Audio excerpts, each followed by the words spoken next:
पुष्प गुच्छ अर्पित करते हैं और आग्रह करते हैं भैया श्री अर्चितानंद जी, दीदी बरखानंद जी, आप आइए महागुरु महादेव साहब दीदी की तस्वीर तक।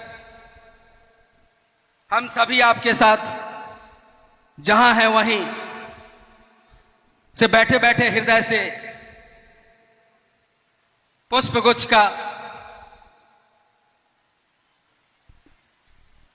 पुष्प का माला का उनके चरणों में इस बात के लिए अर्पण करते हैं कि हम सभी उनके संकल्प में पल प्रतिपल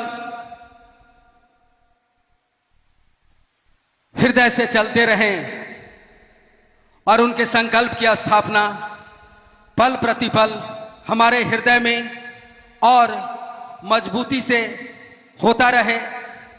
विश्व के एक एक व्यक्ति के हृदय में शिव गुरु नाम का दिया जलता रहे, जहां नहीं जला है वहां जले, इस बात की कामना, इस बात की प्रार्थना करते हैं हम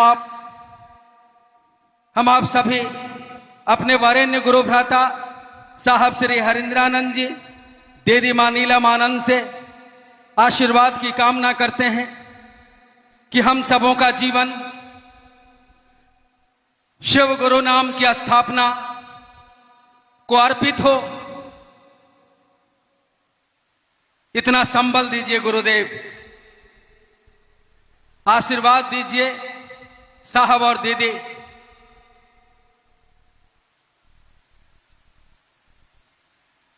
आइए कार्यक्रम की अगली कड़ी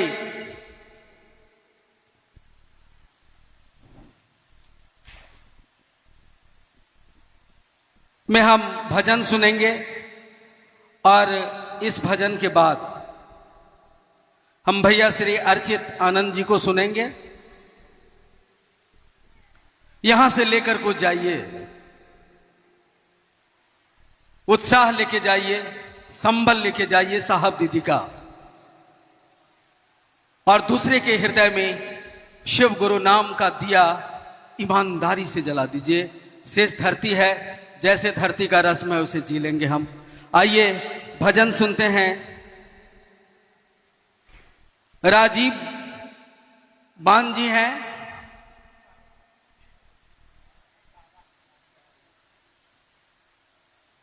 राजीव जी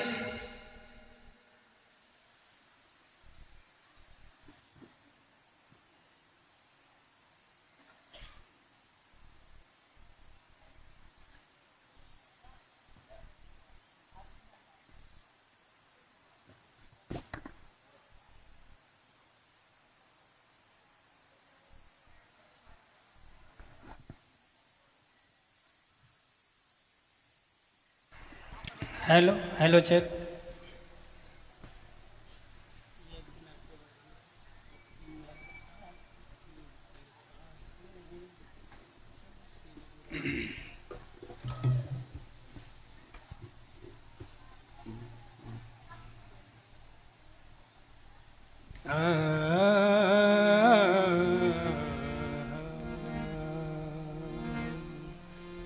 शिव गुरु आपकी कृपा से सब काम हो रहा।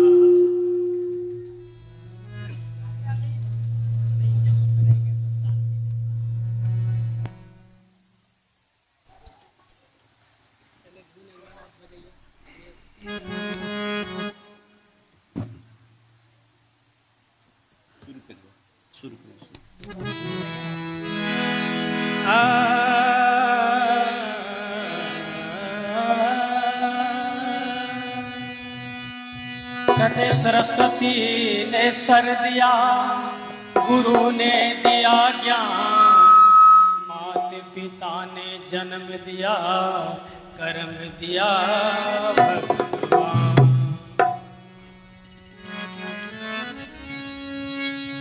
प्रेम से बोले गुरु दरबार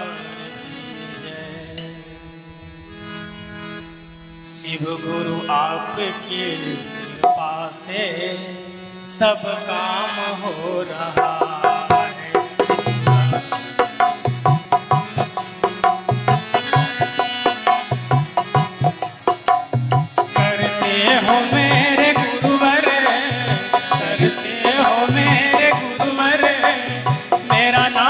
हो रहा है।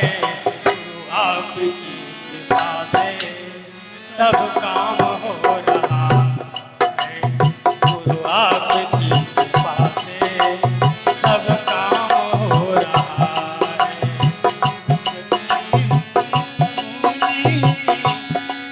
मेरा नाम हो रहा है। शिव आपकी कृपा से सब काम हो रहा है। सब काम हो रहा है। पतवार के बिना ही मेरी नाव चल रही है। पतवार के बिना ही मेरी नाव चल रही है। पतवार के बिना ही मेरी नाव चल रही है। बिन मांगे मेरे गुरुवर हर चीज मिल रही है। बिन मांगे मेरे गुरुवर हर चीज मिल रही है। मेरे गुरुवर हो मेरे गुरुवर पतवार के बिना ही मेरी नाव चल रही है। पतवार के बिना ही मेरी नाव चल रही है। बिन मांगे मेरे गुरुवर हर चीज मिल रही है। बिन मांगे मेरे गुरुवर हर चीज मिल रही है।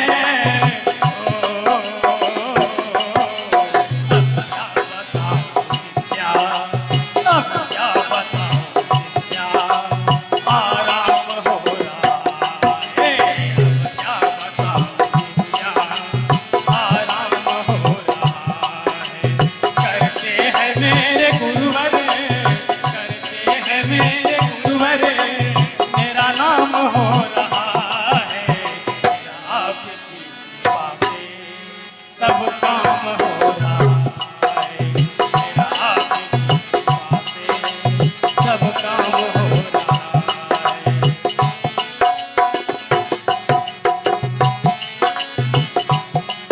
मेरा आपकी कृपा से सब काम हो रहा है। मेरा आपकी कृपा से सब काम हो रहा है। करते हैं सब गुरुवर, करते हैं सब गुरुवर, मेरा नाम हो रहा है।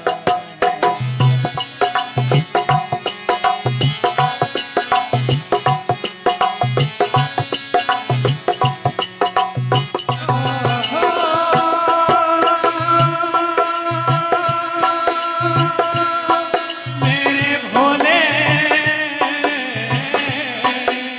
मेरे जिंदगी में तुम हो, इस बात की कमी है। मेरी जिंदगी में तुम हो, किस बात की कमी है। मेरे जिंदगी में तुम हो, इस बात की कमी है। मेरी जिंदगी में तुम हो, किस बात की कमी है। मुझे और अब किसी की परवाह भी नहीं है। परवाह नहीं है। तेरी बदौलतों से, तेरी बदौलतों से सब काम हो रहा है। तेरी बदौलतों से सब काम हो रहा है। मेरे गुरुवर, मेरा नाम हो रहा है।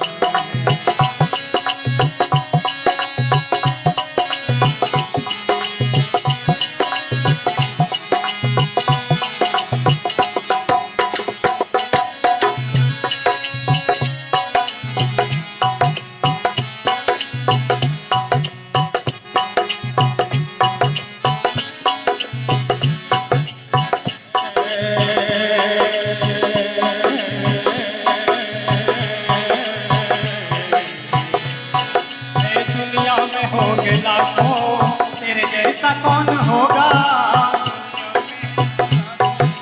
तेरे जैसा कौन होगा। दुनिया में होंगे लाखों,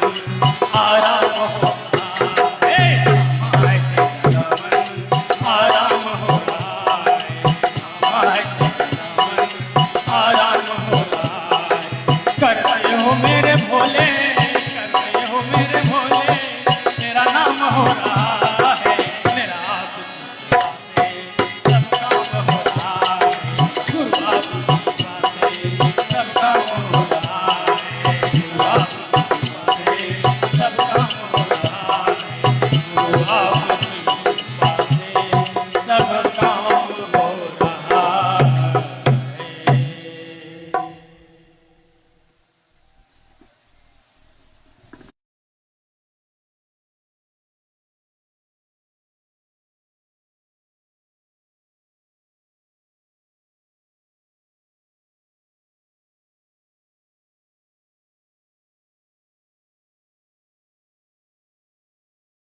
है।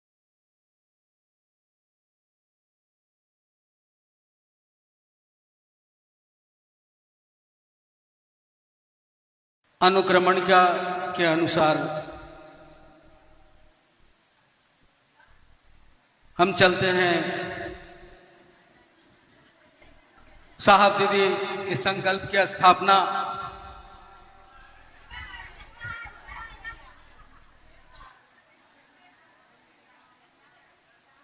के लिए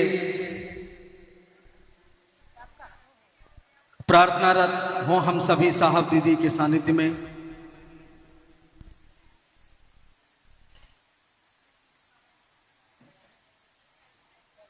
बहुत कम समय है हम लोगों के पास, काम बहुत है, साहब दीदी के साथ हमको आपको चलते रहना है।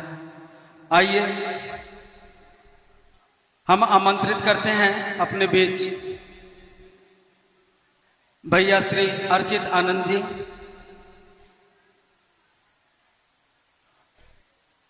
जो साहब दीदी के गृहस्थ कुल के ज्येष्ठ पुत्र हैं भी हैं, अभी हमारे आपके बीच बिल्कुल बिल्कुल गुरु भाई के रूप में उपस्थित हैं। और इनके लिए विषय है अपनों से अपनी बात। अपने गुरु महादेव, साहब दीदी और आप तमाम गुरु भाई गुरु बहनों को मेरा प्रणाम।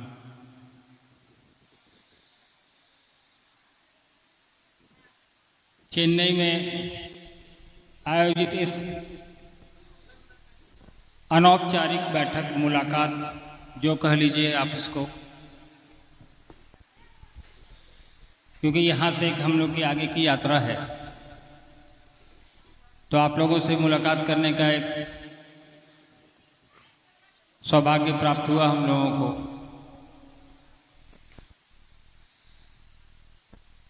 अपने गुरु की बात करने का, साहब दीदी के उद्देश्य के ऊपर कैसे चला जाए इस पर चर्चा करने का मौका प्राप्त हुआ है।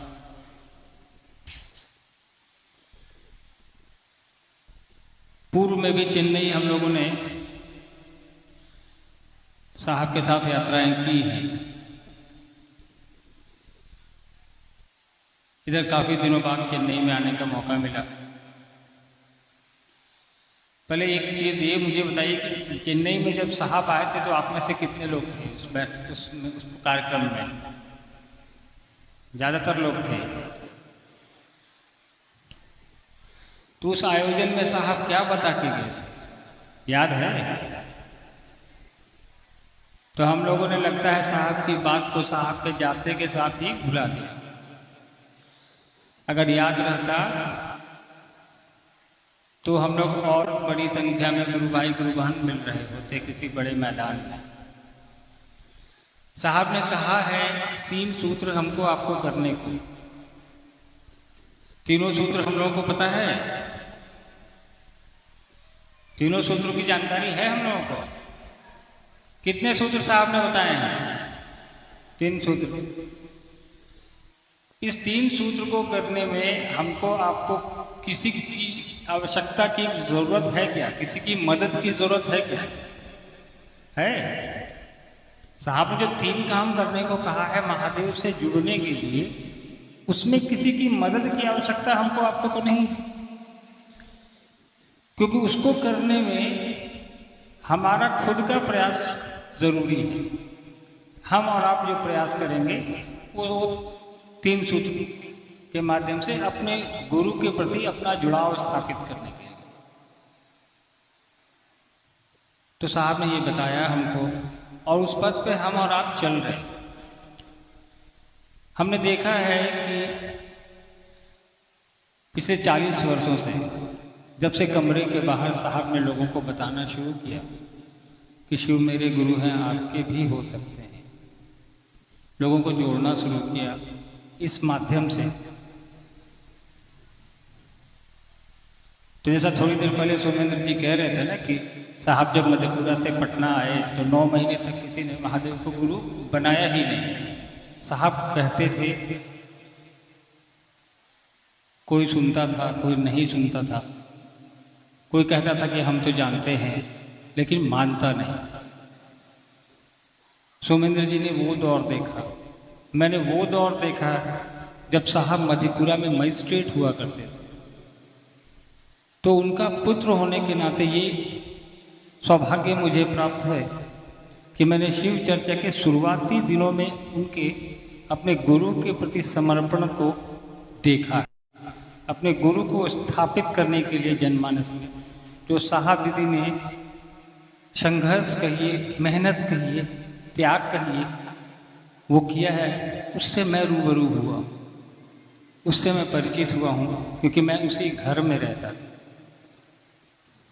एक अधिकारी जो एक जिले का बड़ा अधिकारी होता है, वो प्रतिदिन अपने कार्यालय जाना उनका, और जब वहाँ से वापस आना तो किसी न किसी एक नए आदमी को अपनी गाड़ी में बिठा के लाना, उसको अपने साथ खाना खिलाना, उसको ये समझाना कि शिव गुरु होते हैं भैया, मान लीजिए, प्रयास करके देखिए, जुड़ के देखिए। दीदी जो खुद एक बहुत बड़े घर की थी, आप लोग जानते होंगे, वो उन लोगों के लिए खाना बनाती थी, खुद उनके बर्तन धोया करती थी, और कई दफ़े पूरी रात एक व्यक्ति को यह समझाने में कि शिव गुरु होते हैं, आपके भी हो सकते हैं, मेरे हैं, आप मान के देखिए, पूरी रात निकल जाती थी। कभी आपने सोचा है कि साहब ऐसा क्यों करते थे, साहब को इसकी क्या आवश्यकता पड़ी? शिव गुरु हैं, पहले भी थे, कौन नई बात है? महादेव तो पहले भी थे, किताबों में थे, लेकिन थे, कुछ लोगों के थे, लेकिन थे, लेकिन आपके मेरे नहीं थे। तो साहब को क्या पड़ी थी कि उस शिव के गुरु स्वरूप को किताबों से, ग्रंथ से निकाल के हमारे आपके तक पहुंचाने की क्या जरूरत पड़ गई?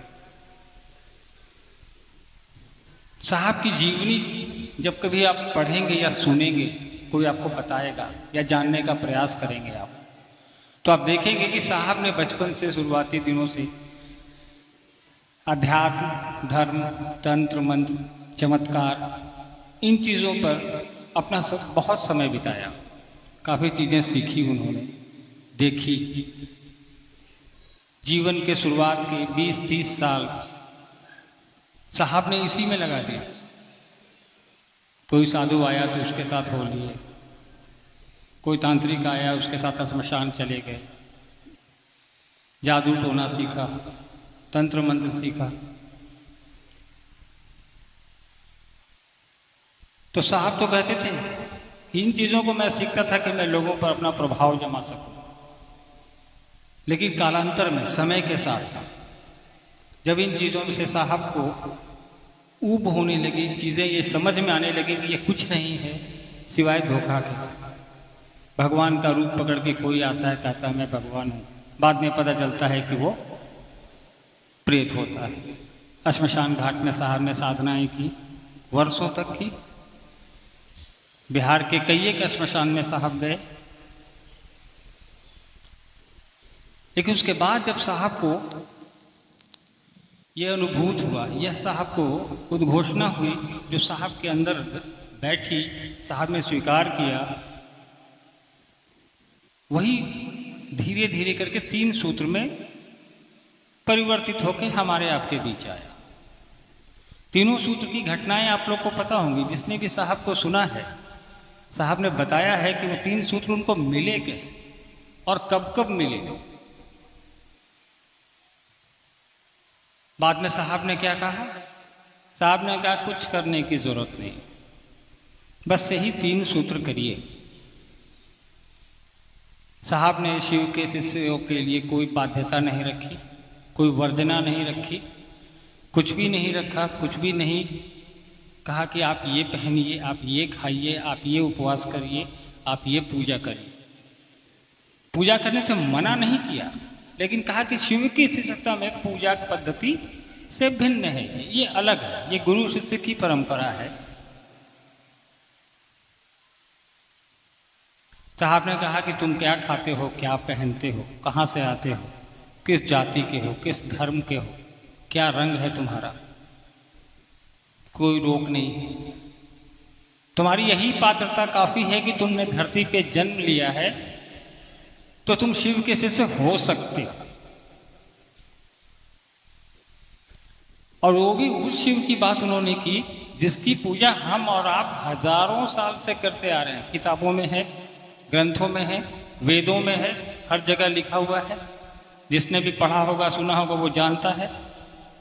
घर घर के बाबा हैं, हर घर में शिवलिंग है, हर घर में उनकी तस्वीर है। विशेष करके आप जहाँ बैठे हैं दक्षिण भारत में, चेन्नई में, तमिलनाडु में, भगवान शिव की व्याप्ति उत्तर भारत से ज्यादा दक्षिण भारत में। आप जिस इलाके में बैठे हैं, आप जब सर्वे करेंगे या जानकारी लेंगे पुस्तकों के माध्यम से, तो पूरे देश में सबसे ज्यादा शिव के मंदिर दक्षिण भारत में ही हैं। ये अलग बात है कि शिव भारत के हर कोने में पूजे जाते हैं। ये एकमात्र देवता हैं ऐसे जिनकी पूजा पूरे देश में, पूरी दुनिया में जहां भी उनको मानने वाले लोग रहते हैं वहां होती है। तो अभी मैं बैठा था ऊपर कमरे में, तो कुछ लोगों ने कहा कि यहाँ पे स्थानीय लोग नहीं समझते हैं, तमिल भाषा की समस्या है।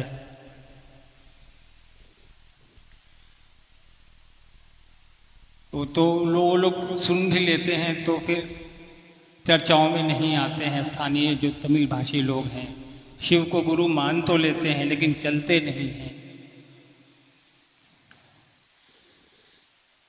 हमने साहब का वो सुना है ना आपको कि साहब प्रतिदिन एक न एक आदमी को लेके आते थे और एक आदमी पे वो एक एक महीने मेहनत करते थे।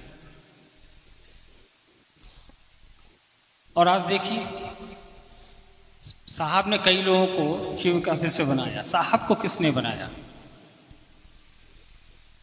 एक आदमी को महादेव ने अपने काम के लिए खड़ा किया और आज करोड़ों लोग, करोड़ नहीं करोड़ों लोग साहब के माध्यम से, हमारे आपके जैसे सामान्य लोग जो करोड़ों की संख्या में हैं, पूरे देश और दुनिया में शिव को गुरु मानकर अपना कल्याण कर रहे हैं और 3 सूत्र के साथ चल रहे हैं, जन कल्याण भी कर रहे हैं। क्योंकि 3 सूत्र में एक सूत्र ये भी है कि आपको दूसरे को बताना है कि शिव मेरे गुरु हैं, आपके भी हो सकते हैं।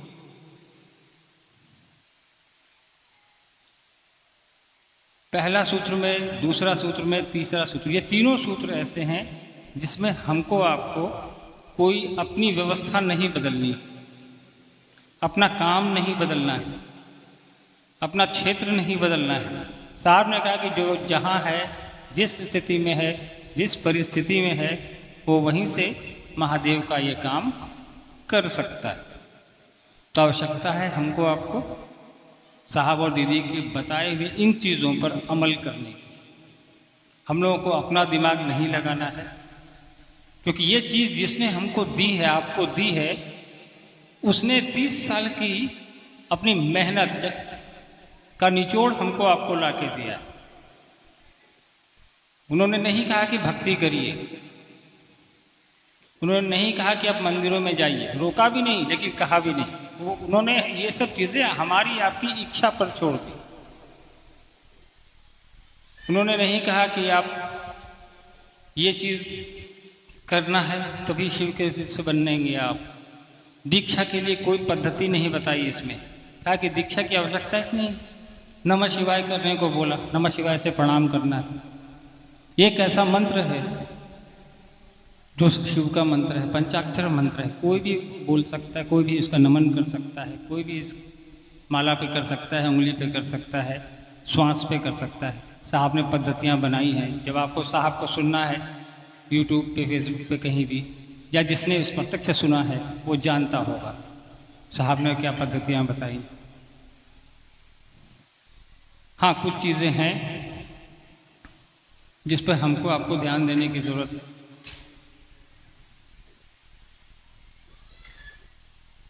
साहब दीदी दोनों अब शरीर में नहीं, तो हमको आपको ये ध्यान देना है कि साहब दीदी ने जो कहा है वो हम तक, आप तक या और लोगों तक कैसे पहुँचे। इसके लिए कई माध्यम हैं। आज मैं बोल रहा हूँ, हो सकता है इसमें से मैंने अपनी 2 बातें जोड़ दी, क्योंकि कोई नया आदमी होगा इसमें तो वो समझेगा कि ये अन्नू भैया ने कहा है, ठीक ही कह रहे हो। कुछ चीज़ों को आप लोग अपने स्तर से भी देखिए। साहब कितनी चीज़ें यूट्यूब, फेसबुक, सोशल मीडिया का ज़माना है आज के दिन पर उपलब्ध है। जब भी कोई संशय हो, आप साहब का नाम लिखिए, साहब से जुड़ी कितनी वीडियोस आ जाएंगी, उसको सुनिए, आप ध्यान से सुनिए। हम लोगों ने इतने साल साहब के साथ बिताया है, तब भी प्रतिदिन साहब का कोई ना कोई वीडियो सुनते हैं। आज आने से पहले भी बरखा जी सुन रही थी साहब का वीडियो। तो एक ही वीडियो को कई बार सुनेंगे ना हमारा, तो उसमें कुछ ना कुछ नया मिल जाता है, क्योंकि साहब शरीर में तो है नहीं कि अब कुछ नया आपको हमको बताने आएंगे। वो मन से जुड़ना है आपको, हमको भाव से जुड़ना है। वो एक आपकी और मेरी मानसिक स्थिति पर निर्भर करता है कि हम कितना जुड़ाव साहब दीदी और अपने गुरु से महसूस कर पाते हैं। तो आवश्यकता है कि साहब की लिखी हुई पुस्तक को पढ़िए। साहब ने शिष्यानुभूति लिखी है, उसको पढ़िए। शिष्यानुभूति आप लोगों में से किसी ने पढ़ी है? साहब ने जो लिखी एक छोटी सी किताब है, शिष्यानुभूति है किसी के पास? 1-2 लोगों के पास है।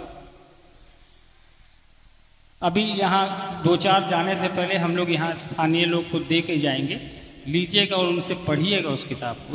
उस पुस्तिका की कोई कीमत नहीं है। वो साहब ने अपनी अनुभूति उस किताब, उस पुस्तिका में लिखी है। नाम ही है शिष्यानुभूति, एक शिष्य की अनुभूति। और साहब ने आज से 30 साल 35 साल पहले जब उस किताब को लिखा था, नोटबुक है छोटी सी, इतनी बड़ी, तो जब उस किताब को आप पूरा पढ़ेंगे ना, तो उसके जब अंतिम पन्ने पर आप पहुंचेंगे तो उस किताब का मूल्य लिखा है वहां पे। जिसने पढ़ा होगा उस पुस्तिका को, उसको उसका मूल्य याद होगा। मूल्य याद है किसी को? मतलब कि पुस्तिका आपने रखी है, पढ़ी नहीं। किसी को याद है जिसने भी उस किताब को पढ़ा है? उस पुस्तिका को जब आप पढ़ेंगे ना, तो लास्ट में जहां मूल्य लिखा होता है, वहां मूल्य की जगह पर लिखा है कि इसका मूल्य है आपका शिव शिष्य होना। उस पुस्तिका की कीमत यही है कि उसको आप पढ़िए पूरा। उसकी कीमत है कि आपको शिव का शिष्य होना है। ये बाध्यता नहीं है, लेकिन मूल्य उस पुस्तिका का वही है। तो उस पुस्तिका को जब भी आप पढ़ेंगे ना, कि हम लोगों ने इतने वर्षों में इतनी बार उसको पढ़ा है, तब भी हर बार कुछ ना कुछ नया उस किताब में साहब का जो है वो भाव हम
काम है लोगों तक अपनी बात को पहुंचा देना। हम लोग पहुंचा देंगे, उनको 3 सूत्र समझा देंगे और इस चिंता से दूर कि इसने शिव को गुरु बनाया कि नहीं बनाया, किसी और को बताने के लिए आगे बढ़ जाएगा। तो ये चिंता अगर साहब कर रहे होते तो आज करोड़ों लोग हम और आप गुरु भाई बहन के रूप में यहाँ नहीं बैठे होते। आप इतनी दूर से यहाँ चल के आए हैं, किसी ने अपना काम छोड़ा होगा, किसी ने बच्चों को घर पे छोड़ा होगा, किसी ने नौकरी से छुट्टी ली होगी, कोई बस से आया होगा, कोई ऑटो से, कोई ट्रेन से, कोई अपनी गाड़ी से।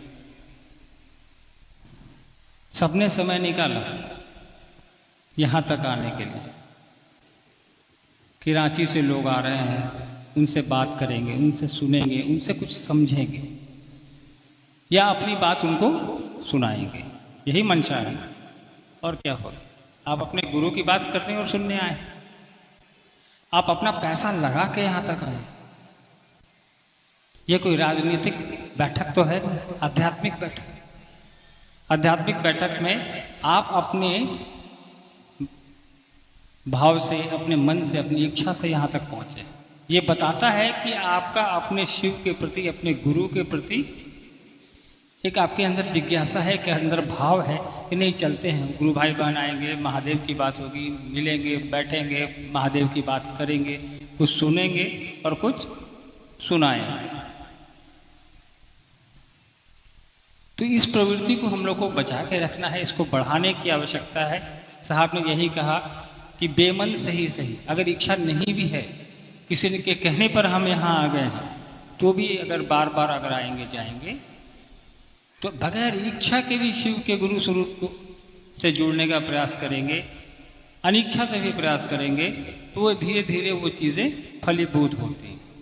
ठीक उसी तरह जैसे गांव में अगर किसी ने कुआं देखा होगा तो रस्सी जब कुएं के अंदर जाती है बाल्टी लेकर और फिर वापस आती है, उस पत्थर पर इतनी बार जाती आती है कि उस पर निशान बन जाता है। आपने देखा होगा गांव में, जो भी गांव में रहते होंगे या कभी गए होंगे, तो एक कमजोर सी रस्सी के बार बार चलने से जब उस पत्थर पे निशान पड़ सकते हैं, तो हम और आप तो इंसान हैं। अपने मन में ये विचार लाना कि शिव मेरे गुरु हैं, आप मेरे गुरु हैं, मुझ पर दया कर दीजिए। बेमन से ही सही बार बार अगर हम और आप लाने का प्रयास करेंगे तो देखेंगे उस दिशा में हम और आप धीरे धीरे चलना शुरू कर देंगे। तो प्रयास करने की आवश्यकता है। आप लोग बरखा जी को सुनेंगे थोड़ी देर में, मैं भी ज़्यादा समय नहीं लूँगा, काफ़ी देर से आप लोग बैठे हैं, इस उम्मीद के साथ कि फिर कभी जब मुलाकात होगी तो साहब दीदी के उद्देश्य के अनुरूप हम और आप जो काम कर रहे हैं उसका कुछ प्रतिफल निकल कर सामने आए और अगली दफ़े इससे बड़ी किसी जगह पे हमारी आपकी मुलाकात हो और बात हो, जहाँ भी संभव हो सकेगा। और आप लोग यहाँ जब आए हैं तो बरखा जी को सुनिए, कोई जिज्ञासा हो तो उनसे करिएगा, उसका उत्तर आपको देने का प्रयास करेंगी वो। और इस उम्मीद में यहाँ से मुझको अनुमति दीजिए कि हम और आप सब मिलकर साहब दीदी के उद्देश्य पर चलें और अगली बैठक चेन्नई के किसी मैदान में हो और महादेव काम और तीव्र गति से बढ़े। आप सभी को मेरा प्रणाम है। थैंक यू, धन्यवाद।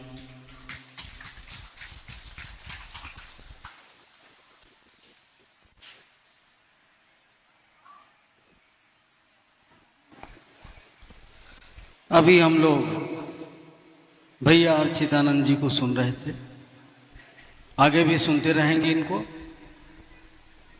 आइए अब हम लोग एक भजन सुनेंगे और एक भजन के बाद दीदी बरखा आनंद जी को सुनेंगे। सिर्फ सुनना नहीं है, हमको आपको साहब दीदी के अनुरूप चलना भी है। तो आइए एक भजन सुनते हैं। गुरु बहन सुशीला जी,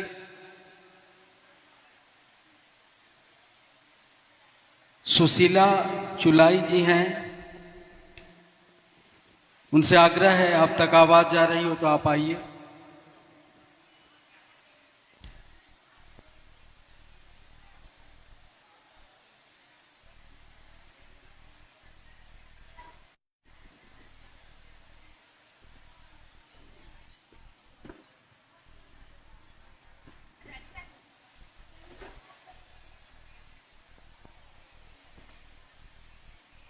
और इस कार्यक्रम को अपने जेहन में, अपने हृदय में हम आप रखेंगे।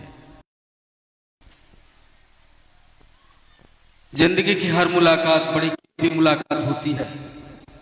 साहब दीदी ने हमको आपको यह सौभाग्य का क्षण दिया है जिसके कारण हम आप आज उपस्थित हैं।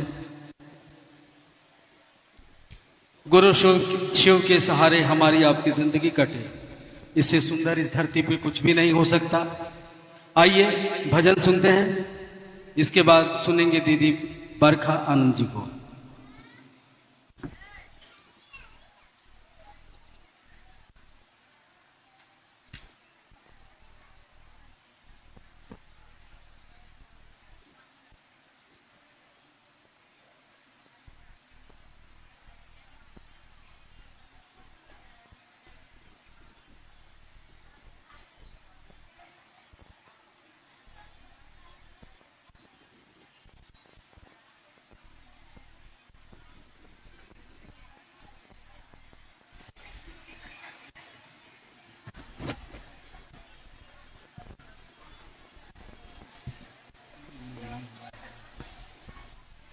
सर्वप्रथम देवाधिदेव महादेव के चरणों में प्रणाम करती हूँ, मेरा प्रणाम स्वीकार। माँ गौरी के चरणों में प्रणाम करती हूँ, मेरा प्रणाम स्वीकार। इस कालखंड के सर्वप्रथम साहब हरिंद्रानंद के चरणों में प्रणाम करती हूँ, मेरा प्रणाम स्वीकार। ममता मई नीलम दीदी के चरणों में प्रणाम करती हूँ, मेरा प्रणाम स्वीकार। यहाँ पे जितने गुरु भाई गुरु बहना उपस्थित है सभी के चरणों में मैं प्रणाम करती हूँ, मेरा प्रणाम स्वीकार। एक छोटा सा भजन मैं देने जा रही हूँ। मेरे सिर पर रख दो बाबा, मेरे सिर पर रख दो बाबा, अपने दोनों हाथ, देना हो तो दीजिए जन्म जन्म का साथ, देना हो तो दीजिए जन्म जन्म का साथ। मेरे सिर पर रख दो बाबा, मेरे सिर पर रख दो बाबा, अपने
हम सभी मिलकर इस मंच तक आने के लिए आमंत्रित करते हैं दीदी बरखा आनंद जी को। आप आइए, सुनिए इनको। इनका जीवन बिल्कुल साहब दीदी के संकल्प के लिए गृहस्थ जीवन को जीते हुए शेष जो इनका जीवन है, बड़े ही ईमानदारी पूर्वक शिव गुरु कार्य जो साहब दीदी के संकल्प के अनुरूप स्थापित होना है, उसमें इनका जीवन का अनमोल क्षण हमारे आपके बीच गुजरता जा रहा है। वर्षों से, जब से साहब दीदी के गृहस्थ कुल में आई है तब से ही। लेकिन साधु तो कभी मरते नहीं। आज भी हम आप सभी उनके साथ हैं, उनके संकल्प के साथ हैं। हमारे आपके बीच दीदी बरखानंद जी साहब के आध्यात्मिक संकल्प के साथ। इनके लिए निर्धारित विषय है, आओ चलें शिव की ओर। कुछ जिज्ञासाएं हैं जिनका समाधान भी हम आप इनसे सुनेंगे। दीदी बरखा आनंद जी।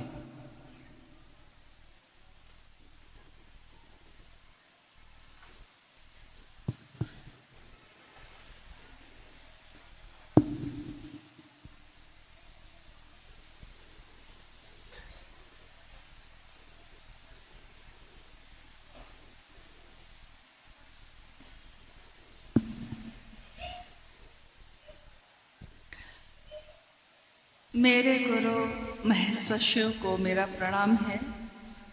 इस कालखंड के प्रथम शिव के शिष्य और हम सबों के परम आदरणीय वरेण्य गुरु भ्राता साहब श्री हरिंदानंद जी के चरणों में मेरा प्रणाम है।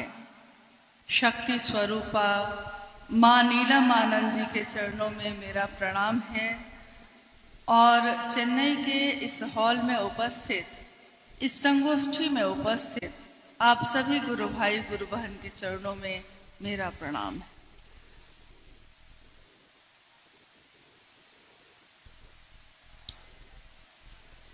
आज हम सबों का सौभाग्य है कि अपने गुरु शिव के लिए कुछ वर्ष के बाद फिर से आने का और मिलने का सौभाग्य प्राप्त हुआ है। चेन्नई की इस धरती पे जब पहली बार अपने गुरु शिव के लिए हम लोग आए, आज भी उस दिन की स्मृति वैसी ही है जैसे कि अभी अभी हुई है। वरेण्य गुरु भ्राता साहब श्री के साथ यहाँ हम लोग का आना हुआ और शिव गुरु महोत्सव का आयोजन यहाँ के गुरु भाई गुरु बहनों ने किया, जिसमें उनकी उपस्थिति हुई। बहुत उल्लास, बहुत आनंद इसके साथ उस आयोजन को संपन्न किया गया। और साहब ने कहा उस कार्यक्रम में कि फिर आऊंगा, महादेव की बात मत भूलिएगा। दुनिया में सारी चीजें भूल जाए लेकिन वो महादेव याद रहे। याद नहीं अब कुछ, भूल गया सब कुछ, पर एक बात ना भूली, बस इतना याद रखिएगा कि महादेव मेरे गुरु हैं और इस याद को भूलने मत दीजिएगा। दोबारा फिर जब साहब का अंडमान में कार्यक्रम हुआ और वहां जाने का सौभाग्य मिला, तो फिर से हम लोगों ने अनुरोध किया कि आप अगर एक बार चेन्नई होते हुए जाएंगे तो लोग मिल लेंगे, तो यादें फिर से ताजा हो जाएंगी और महादेव के काम को बल मिलेगा। साहब ने सही मनसा से किए हुए हर अनुरोध को स्वीकार किया है, उस दिन भी स्वीकार किया और एक ऐसा दिन दिया देखिए, इस पे हम लोग को सोचना होगा। एक ऐसे दिन में उस संगोष्ठी का कार्यक्रम उन्होंने दिया जिस दिन में अगर वो मुख्यालय में होते तो हजारों लोगों की भीड़ उनके लिए फूल लेकर मिलने के लिए खड़ी होती। वो दिन था 31 अक्टूबर 2018 और हम लोग फिर से चेन्नई की इसी धरती पे साहब श्री के साथ आए। साहब आ रहे हैं, उनका जन्मदिन है और चेन्नई की धरती पे उस दिन शिव गुरु संगोष्ठी है, शिव शिष्यों की संगोष्ठी है। उस संगोष्ठी में जो लोग भी उपस्थित थे उसमें से आज यहाँ इस हॉल में कौन कौन है जो उस दिन भी थे? आप लोग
वो समय जो महादेव के सानिध्य में गुजरता है,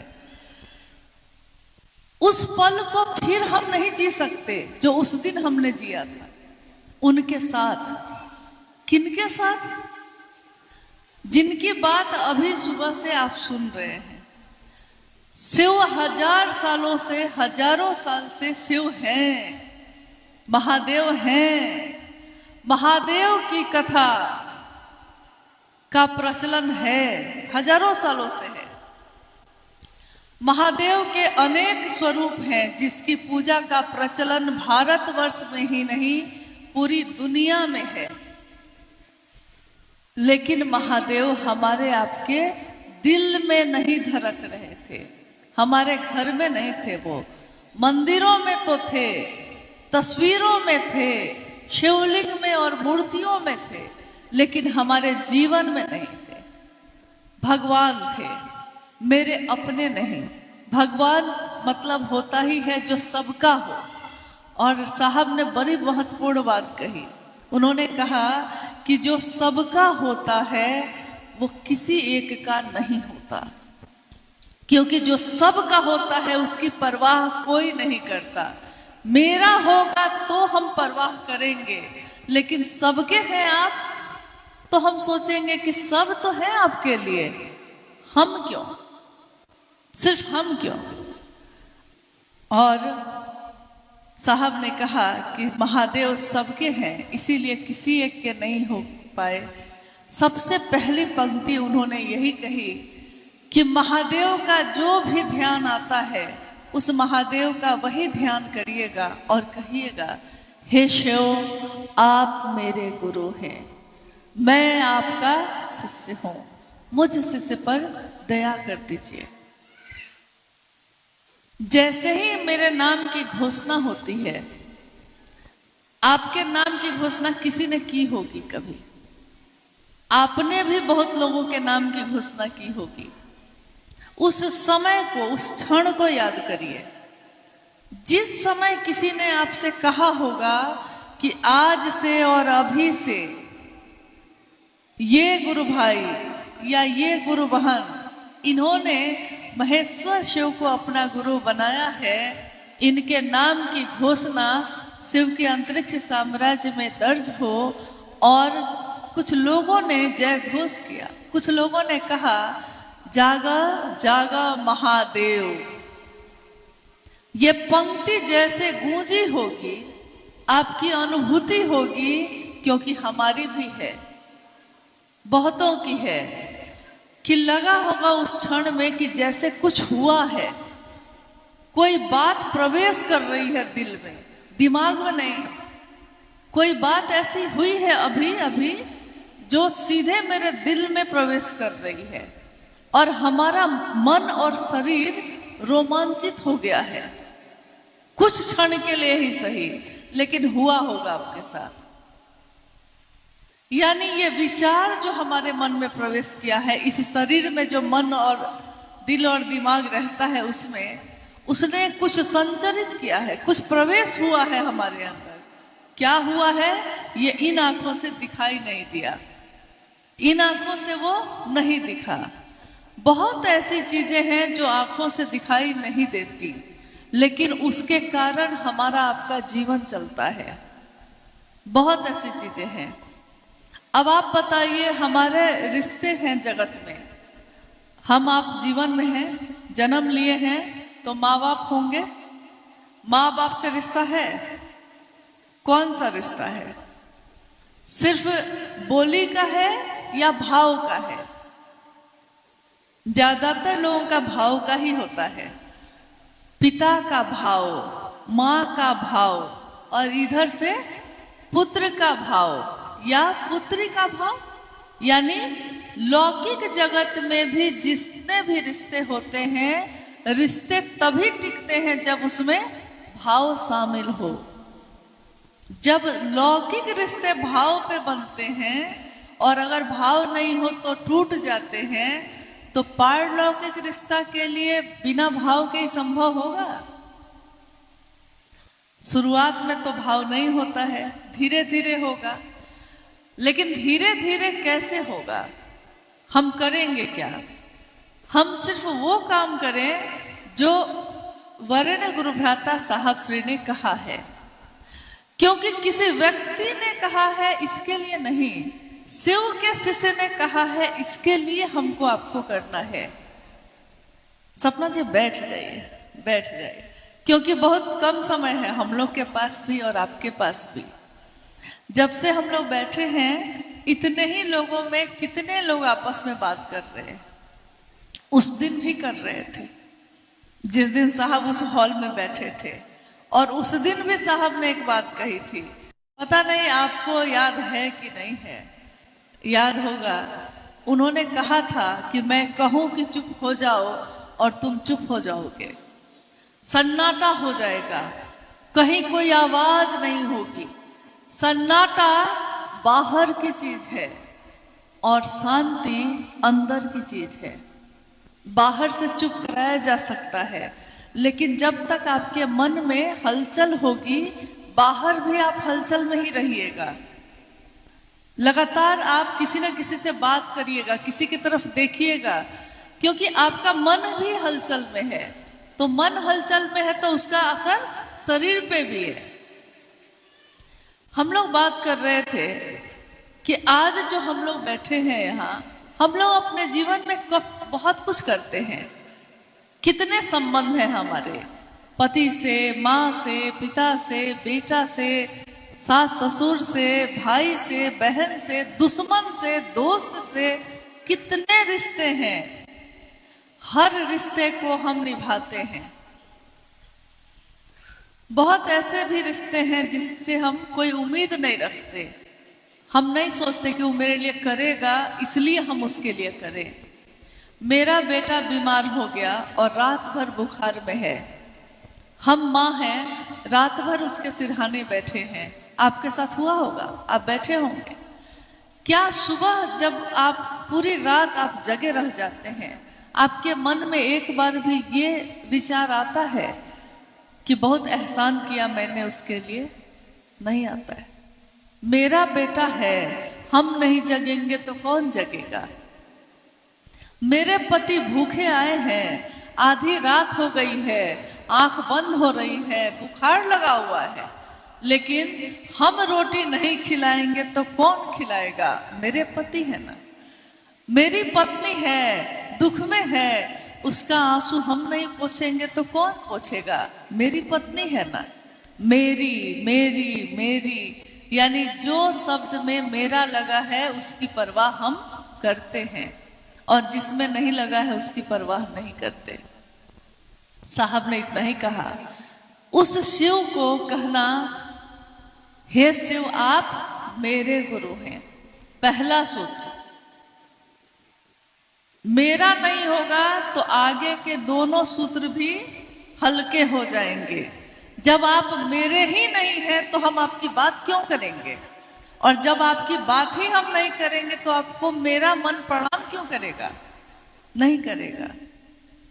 तो शिव की कथा का प्रचलन तो बहुत दिनों से रहा है। हर दिन आपके जीवन में कभी रामायण की कथा, कभी भागवत की कथा, कभी कुछ कथा तो खूब होता है।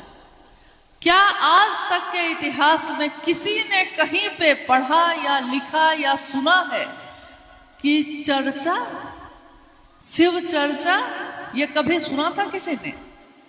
हजारों साल के इतिहास में, शास्त्र में, किताबों में, ग्रंथ में कहीं भी चर्चा शब्द का उपयोग नहीं हुआ है। कथा शब्द का हुआ है। कथाएं बहुत है, वो हम सुना सकते हैं, उससे भी हम सीखते हैं, बहुत कुछ सीखते हैं।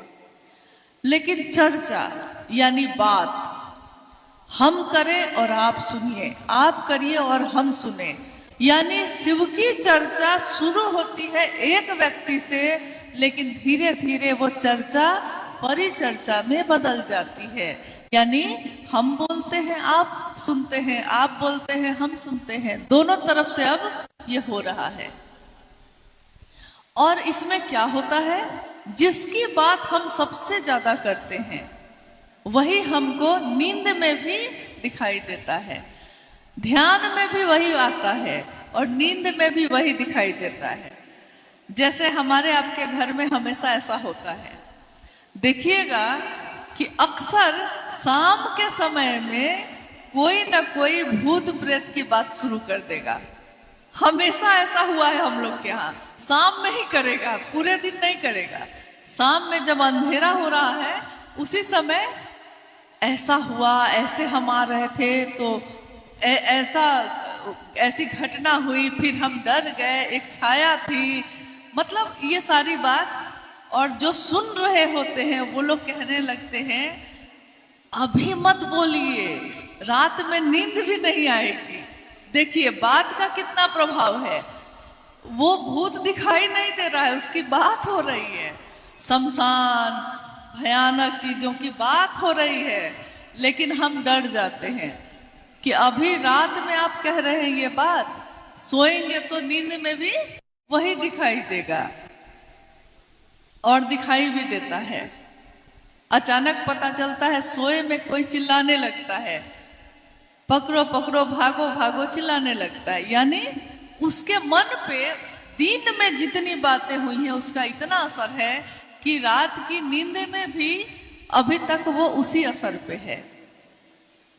साहब ने कहा, जिसकी नींद में भी शिव अवस्थित हैं, जिसकी नींद में भी शिव दिखाई देते हैं, ध्यान में आते हैं, सपने में आते हैं, शिव ही आते हैं, वही ऋषि है, वही साधु है। आज तक तो लोग साधु बनने के लिए अपने घर को छोड़ के हिमालय पे जाके बैठते थे, जंगल में जाते थे, लेकिन हमारे आपके जीवन में कितनी हलचल है।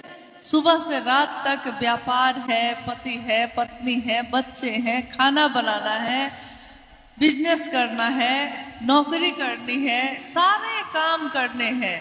लेकिन उन सारे कामों में, उन सारे बेचैनी और शोरगुल में भी महादेव याद आते हैं। और शिव की चर्चा गुरु आदेशित कर्म है, यह भी आपने सुना होगा। यह गुरु आदेशित कर्म क्या होता है? गुरु आदेशित कर्म पे कितनी कहानियां हैं, कितनी घटनाएं हैं। जैसे गुरु ने कहा कि यह करना है, अब शिष्य तो वही करेगा जो गुरु का आदेश है। लेकिन गुरु ये नहीं कहते कि कैसे करेगा, क्या क्या करेगा। साहब के जीवन की घटना आपने सुनी होगी। उसमें उनके जीवन में यह घटित हुआ कि आकाशवाणी हुई और आकाशवाणी में आवाज आई कि जो तुम करते हो वो दूसरे को करने के लिए कहना, यानी शिव शिष्य बनना और दूसरे को शिव शिष्य बनने के लिए प्रेरित करना। शिव की चर्चा करने के पीछे एकमात्र उद्देश्य यही होता है, मेरा हो या आपका, किसी का भी। अब मान लीजिए गुरु का आदेश ये है, तो हमको आपको क्या क्या करना पड़ता है? गुरु ने तो एक वाक्य में ना आदेश दिया, लेकिन हमको आपको क्या क्या करना पड़ता है? कोई आपको 10 बात सुनाता है, फिर भी आप उसको हाथ जोड़ के कहते हैं मुस्कुरा के कि अच्छा चलिए ना, जो हुआ उस पर मिट्टी डालिए, चलिए ना महादेव के काम में चलते हैं, महादेव का कार्यक्रम है, चलिए सब कोई चलते हैं। भूल गए आप, भूले नहीं, आपने भुला दिया, महादेव के लिए भुला दिया। यानी गुरु का आदेश जो है उसमें ताकत है, बल है। जैसे एक घटना है, हमारे देश में, भारत में प्राचीन समय में गुरुकुल परंपरा चलती थी। आश्रम होते थे और राजा का बेटा भी या गरीब से गरीब आदमी का बेटा भी गुरुकुल में जाकर ही पढ़ाई करता था। तो उस समय बहुत सारे गुरु थे, ऋषि थे। उसी में एक ऋषि थे, ऋषि धौम्य। उनके बहुत सारे शिष्य थे। आश्रम था बहुत बड़ा। अब आश्रम है, बच्चे रहते हैं तो भोजन तो करेंगे।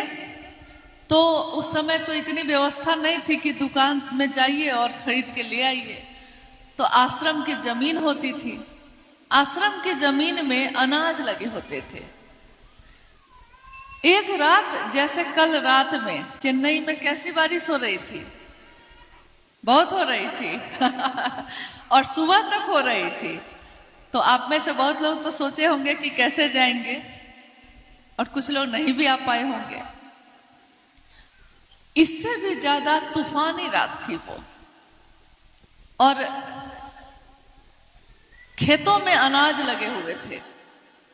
गुरुजी ने यानी ऋषि धौम्य ने अपने शिष्यों को बुलाया और कहा कि अनाज अगर बर्बाद हो गया खेत का तो खाएंगे क्या बच्चे, और रात है तूफानी, बारिश हो रही है बहुत।